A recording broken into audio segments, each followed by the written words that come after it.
Tren kasus penularan dan penyebaran COVID-19 di Kabupaten Musirawas terus melandai.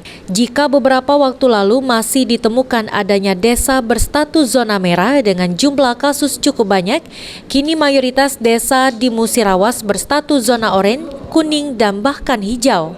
Diungkapkan Ketua Satgas Penanganan COVID-19 Musirawas, Aidil Rusman, dari pantauan di Rumah Sakit Sobirin, jumlah pasien konfirmasi positif yang dirawat sudah semakin sedikit.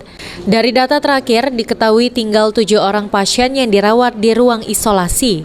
Sementara untuk di Rumah Sakit Muara Beliti, kondisinya saat ini 0 pasien COVID-19.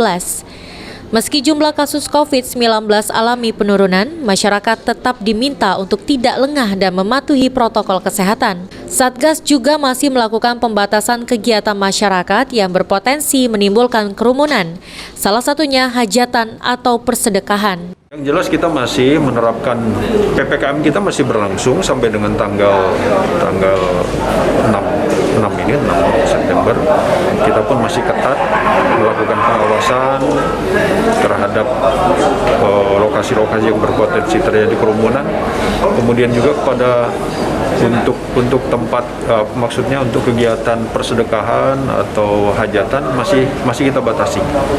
Ya, tapi masyarakat, kami harap masyarakat bisa bersabar. Mudah-mudahan di bulan September akhir sudah kita berikan keleluasan kepada mereka.